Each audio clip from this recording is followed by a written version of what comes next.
The cargo shuttle came in spinning, trailing smoke and fire across the black void of space.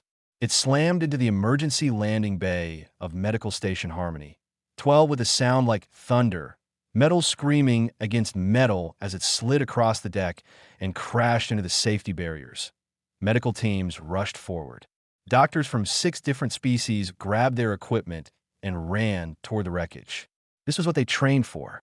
This was their purpose. Then they saw what crawled out of the burning shuttle, and every single one of them stopped. She was 7 feet tall, even while hunched over in pain. Her scales were dark green, now blackened by plasma burns across her chest and arms. Her yellow eyes blinked against the harsh lights of the bay. Her claws, each one longer than a human finger, scraped against the metal floor as she dragged herself forward of Viraki, one of the most dangerous predator species in the known galaxy. Her name was Rasha, and she was dying. "Please," she rasped, her voice like gravel.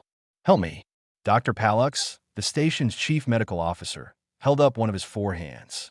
He was a Theshan, a peaceful herbivore species with gray skin and large dark eyes. He had dedicated his life to healing others. But now he took a step backward. "Everyone stand down," he ordered. "Do not approach."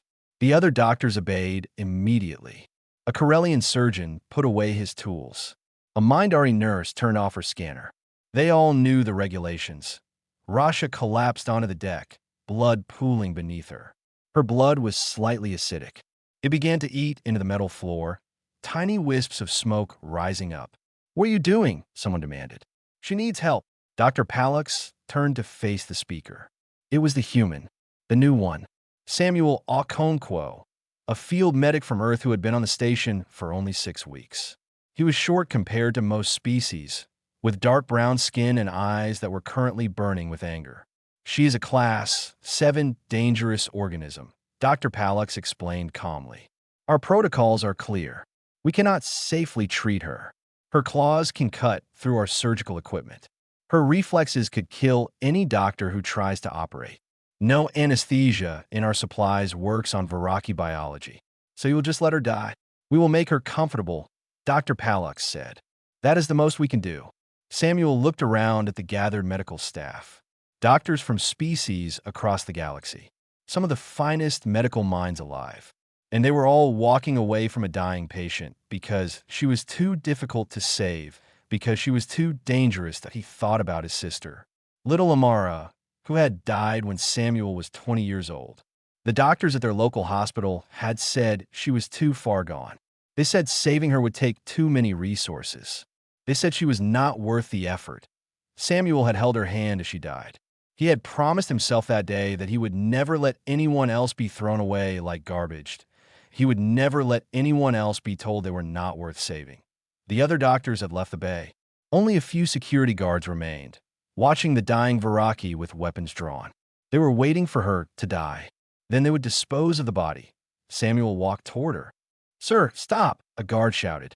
"That creature is dangerous." Samuel ignored him. He knelt beside Rasha, his knees in her acidic blood. He could feel it burning slightly through his pants, but he did not move. He pulled out his scanner and began assessing her injuries. Severe plasma burns across 40% of her body. 3 broken ribs. Internal bleeding in at least 2 organs. Her left lung had collapsed. Her secondary heart was beating irregularly. She should already be dead. The fact that she was still alive meant she was fighting. She wanted to survive. Rasha's 4 yellow eyes focused on him. Even dimmed with pain, they were the eyes of a predator. The eyes of something that could kill him with one swipe of her claws. "You should run, small one," she whispered. "I am dangerous." Samuel pulled on his surgical gloves. They were not designed for Viraki patients. Nothing in this station was. He would have to improvise everything. "So am I," he said. That he opened his medical kit and got to work. Behind him, Dr. Pallux had returned to the observation window. He watched the tiny human kneel in the predator's blood, watched him begin preparing for surgery that every protocol said was impossible. "Someone stop him," Pallux ordered, but his voice was quiet. "He will get himself killed." No one moved. Maybe they wanted to see what would happen. Maybe some small part of them was curious whether the human could do the impossible. Or maybe, deep down, they were ashamed of themselves. Ashamed that a creature from a primitive planet called Earth had more courage than all of them combined. Samuel did not notice them watching. He did not care. He had a patient to save that he leaned close to Rasha and spoke softly. I need you to trust me. I know I am small. I know I look like food to you, but I'm going to save your life. I need you to fight with me. Can you do that? Rasha stared at him for a long moment. Then, slowly she nodded. Good, Samuel said. Let's begin. 12 years of war had taught Samuel Okonkwo one simple truth. Death did not wait for permission.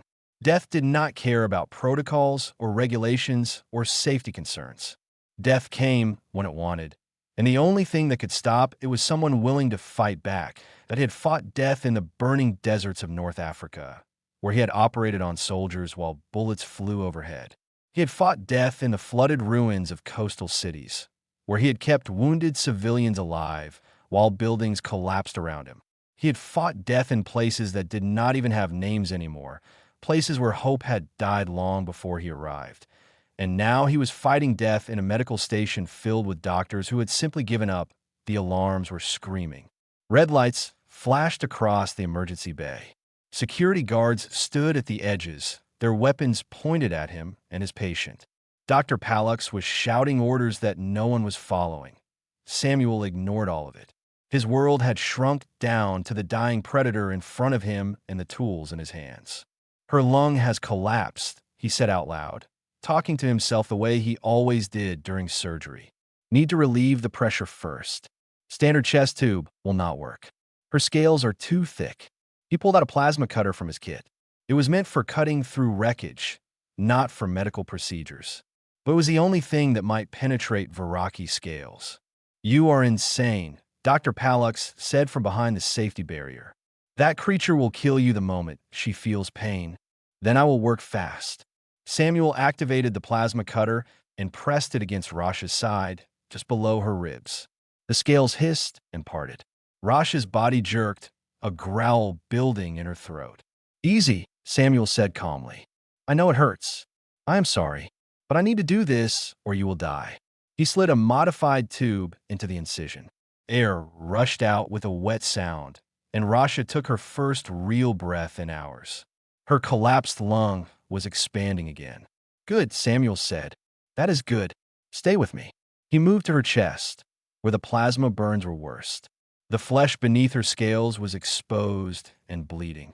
Her acidic blood was eating through his gloves. He could feel it burning his fingers that he did not stop. I need saline, he called out, and burn gel. The blue kind, meant for chemical burns. No one moved. Now, Samuel shouted. Or do you want to explain to the Viraki fleet why you let one of their warriors die while you stood and watched? That got them moving.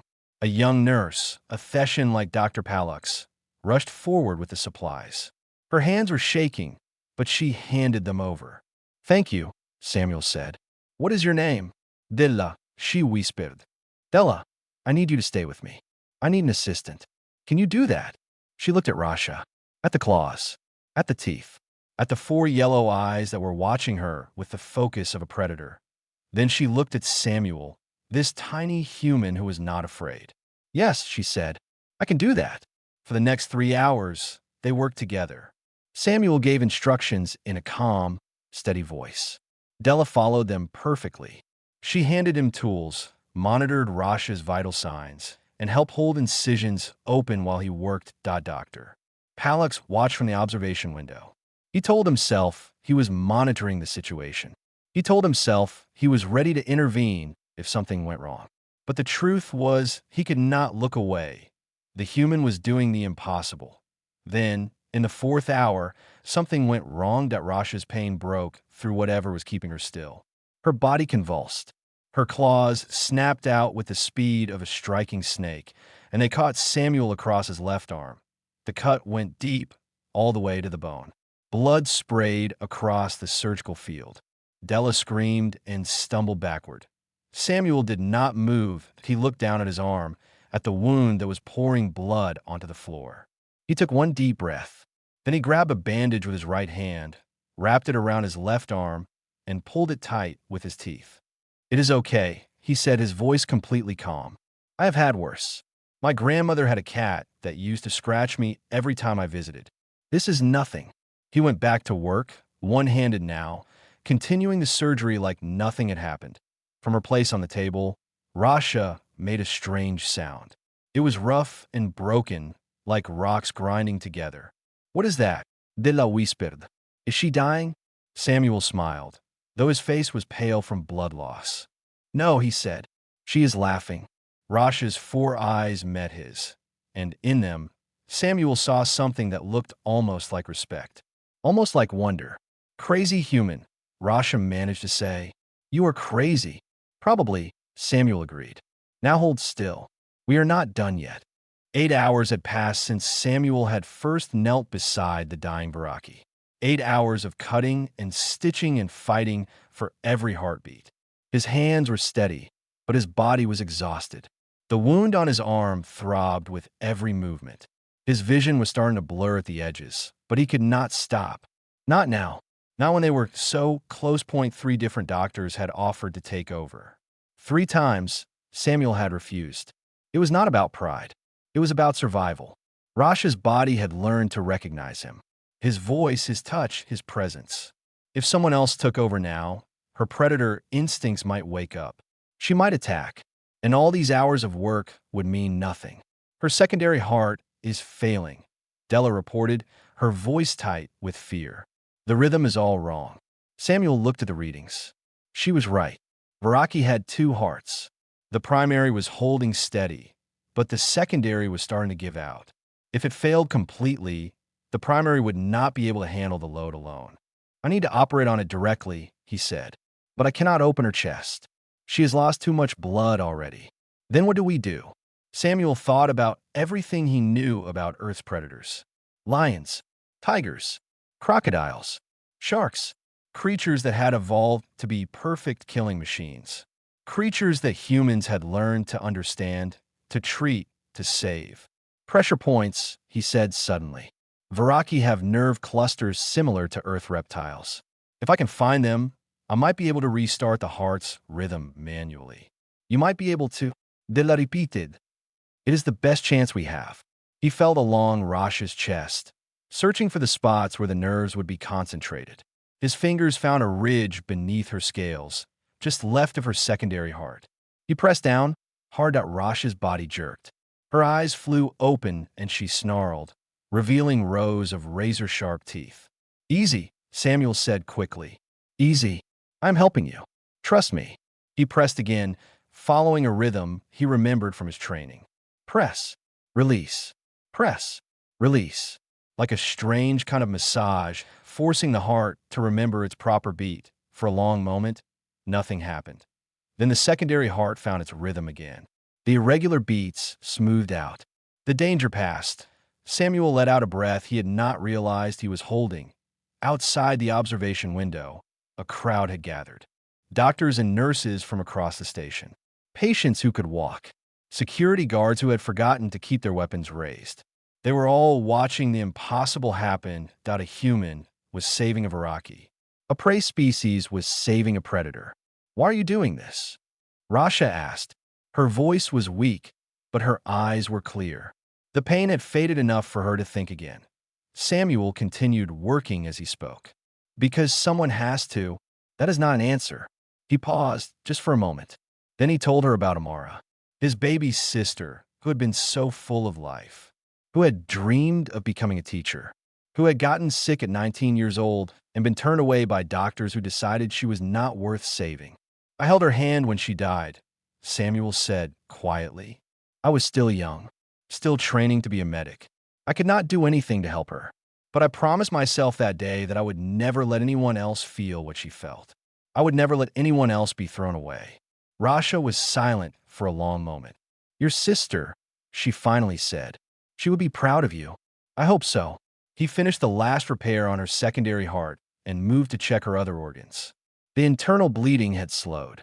Her body was starting to heal itself now, helped along by the Varaki's natural regeneration. They were going to make it. They were actually going to make it. Then the monitors started screaming again. Blood pressure is dropping, Della reported. Fast. She's going into shock. Samuel checked the readings. Rasha had lost too much blood. Her body was shutting down to conserve what little remained. Even with her Viraki healing, she could not make new blood fast enough. She needed a transfusion. She needed Viraki blood. Do we have any in storage? He asked the doctor. Palux's voice came through the intercom. Viraki blood is not stored anywhere on this station. The nearest Viraki vessel is 3 days away. She does not have that long. Samuel looked down at his patient, at this warrior who had survived so much, who had trusted him when no one else would help. Then we need to find another way, he said. And in that moment, an insane idea began to form in his mind. The idea was insane. Samuel knew that.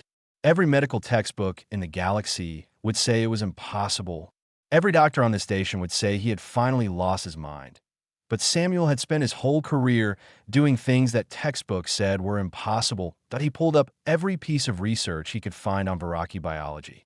Most of it was classified military data, information about how to kill them rather than how to save them. But buried in the files was one small study, written by a human scientist who had been curious about the similarities between Earth life and alien life. Human hemoglobin, the molecule that carried oxygen in human blood, had a structure remarkably similar to the oxygen-carrying molecule in Viraki blood. Not identical, but close. Close enough that, in theory, human blood might be able to temporarily support a Viraki's body that IT had never been tested. There was no data on what would happen. The Viraki might reject the human blood entirely. Her immune system might attack it, causing a reaction that would kill them both. Or it might work. Samuel rolled up his sleeve. What are you doing? Della asked, her eyes going wide. I'm going to give her my blood. The observation window erupted into chaos. Doctors shouted objections. Dr. Palux demanded that Samuel stop immediately. Security guards argued about whether they should intervene, but Samuel was already setting up the equipment. A modified dialysis machine that could filter his blood and adapt it for Viraki biology. Tubes that would connect them directly, human to predator.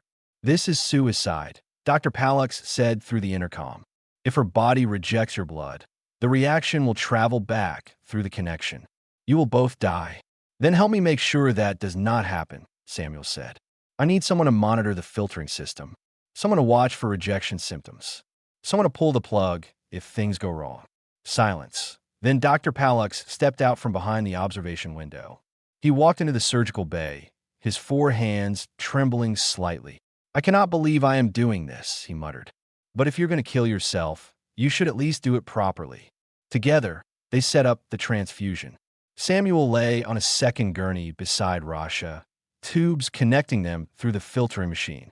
His blood would flow into her. His life would become her life. Human, Rasha said weakly. Do you understand what you're doing? I am saving your life. No. Her 4 eyes focused on him with an intensity that made him shiver. Among my people, sharing blood is sacred. It is how we make outsiders into family. It is how warriors become bound together forever. By giving me your blood, you are making yourself my kin. Samuel looked at her, at this massive predator who could kill him with one swipe of her claws, at this warrior who had been abandoned by everyone except a tiny human from a small blue planet. Good, he said. Everyone should have family. The transfusion began. Samuel felt the pull immediately. His blood flowing out of him, being filtered, being changed, being given to someone else. He felt weak. He felt cold. He felt like he was slowly emptying out. But he also felt something else. A strange connection to the creature beside him. Like a thread had been tied between their hearts. It is working, Dr. Palux reported, his voice filled with disbelief. Her blood pressure is stabilizing. Her body is accepting the blood. Rasha's eyes never left Samuel's face. You are Pack now, she said. You are Viraki. No predator of my kind will ever hunt you. No warrior of my clan will ever harm you. You have my protection until the stars go dark. Samuel tried to smile, but he was getting very tired. That sounds nice. It is not nice. It is truth. It is honor. The transfusion continued. Samuel gave more blood than was safe. more than any doctor would recommend. His vision started to go dark at the edges. His heart was beating too fast, trying to compensate for what he was losing. "That is enough," Dr. Palak said. "We need to stop. You're going to die." Samuel looked at the monitors. Rasha's vital signs were improving, but she was not stable yet. She needed more. "Just a little longer," he whispered. "No, I'm stopping this now." Dr. Palak reached for the tubes, ready to disconnect them. But before he could, a massive clawed hand caught his wrist. Rasha had moved faster than anyone could see. Even dying, even weak, she was still a predator. "Let him finish," she growled. "He knows what he is doing. He is killing himself for you. Then I will make sure his sacrifice is not wasted." 3 more minutes. 3 more minutes of blood flowing from human to Viraki. Then, finally, Rasha's monitors showed stable readings. Her body had enough blood to survive. Dr. Palak disconnected the tubes. Samuel tried to sit up, but his body would not obey. The world was spinning around him. He had given too much. Far too much. "Catch him," someone said. Then everything went black. The last thing he saw was Rasha's 4 yellow eyes, watching over him like a guardian. Like family. Samuel woke to the sound of breathing. Deep, rumbling breathing that seemed to shake the air around him. He opened his eyes slowly, his body aching in ways he did not know were possible. He was in a hospital bed. The lights were dim. Medical equipment beeped softly around him. And in the bed next to his, taking up far more space than any patient should, was Rasha. The Viraki was watching him. All 4 of her yellow eyes were focused on his face, unblinking. "You are awake," she said.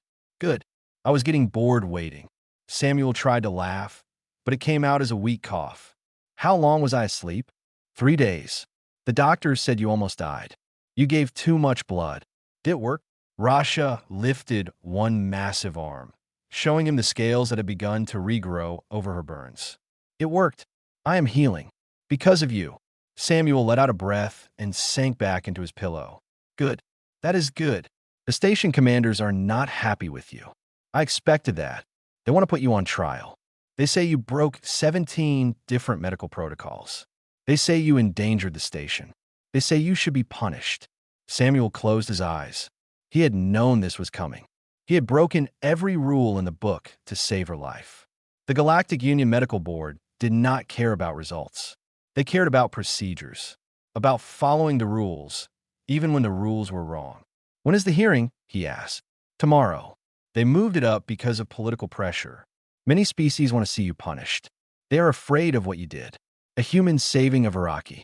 Prey-saving predator. It makes them uncomfortable. The hearing took place in the station's main assembly hall.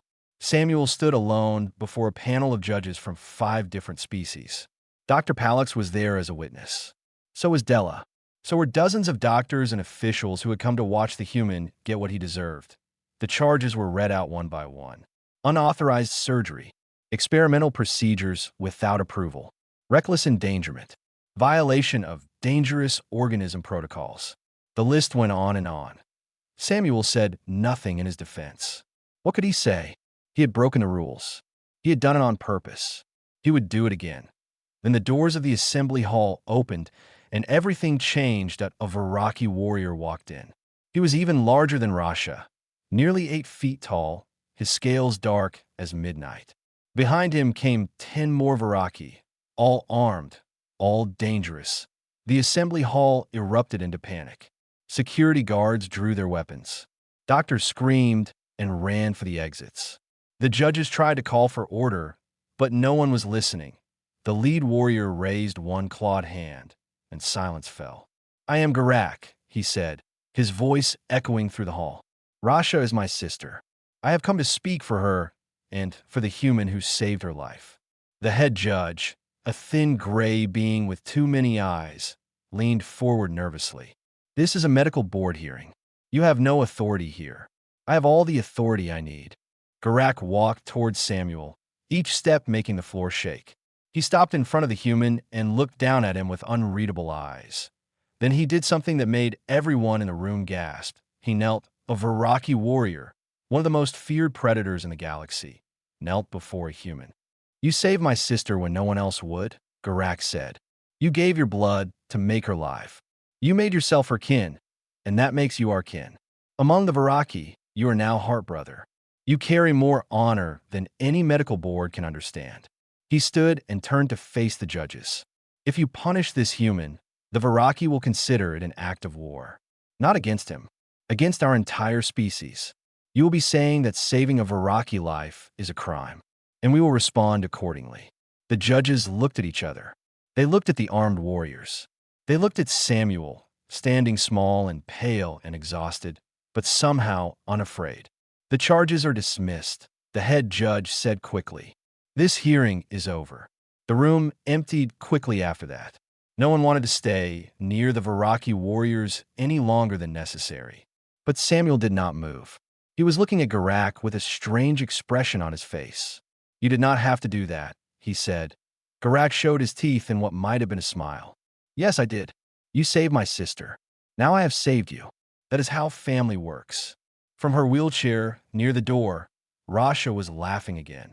That strange, grinding sound that Samuel had learned to recognize. Welcome to the pack, little human, she called out. Things are about to get interesting. 6 months later, Samuel stood in a brand new wing of Medical Station Harmony 12. The walls were painted in warm colors. The beds were large enough for species of all sizes. The equipment was designed to handle even the most dangerous patients. They called it the Rasha Pavilion, a place where no one would ever be turned away because they were too difficult to save. Samuel's life had changed completely since that night in the emergency bay.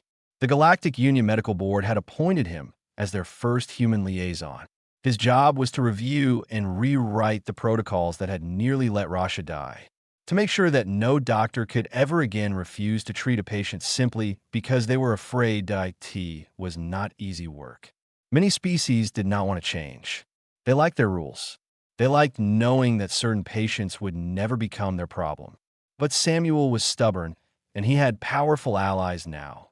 The Viraki had spread the story of what he had done. The human who had saved a dying predator. The prey who had given his blood to a hunter.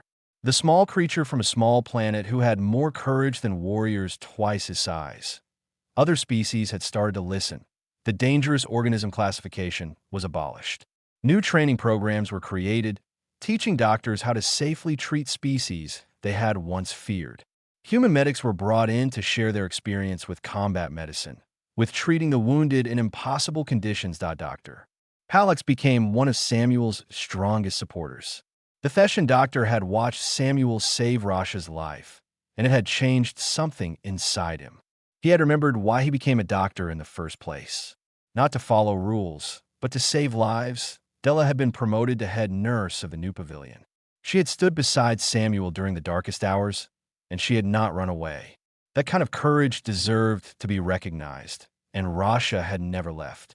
She had recovered fully, her Viraki healing, restoring her to perfect health. But instead of returning to her work as a security contractor, she had stayed on the station. She had appointed herself as Samuel's personal guardian.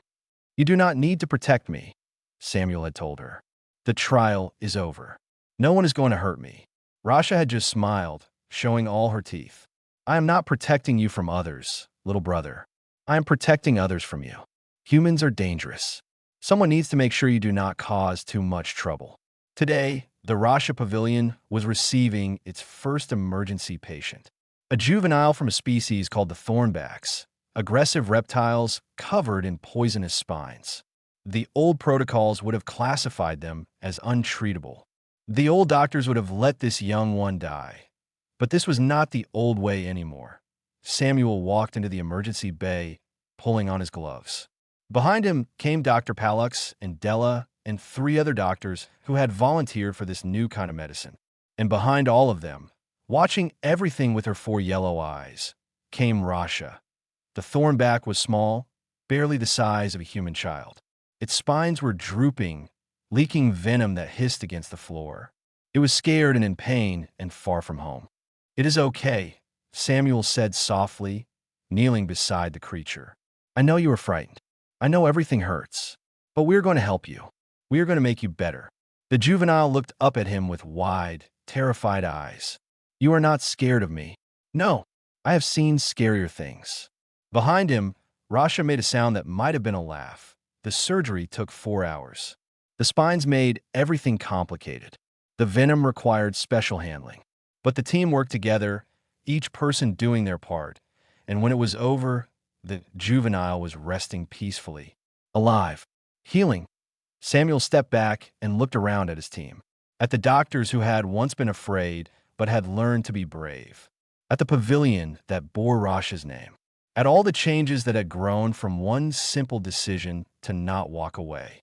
Good work, everyone, he said. Later that night, Samuel stood by the observation window, looking out at the stars. Rasha came to stand beside him, her massive form casting a shadow that covered him completely. Your species is dangerous, she said quietly. Samuel glanced up at her. I know. You do not fight with claws or teeth. You do not have strength or speed. But you are more dangerous than any predator I have ever known. Because you refuse to give up. You refuse to let things stay broken. You see something wrong in the galaxy and you fix it, no matter what it costs you. She looked down at him with something that might have been love in her yellow eyes. The galaxy needs more danger like you, little brother. Samuel smiled. Somewhere out there, beyond the stars, there were more patients who needed saving. More rules that needed breaking. More impossible things that needed doing. And he would be there for all of it, with his pack beside him, with his family watching his back. Let's get to work, he said.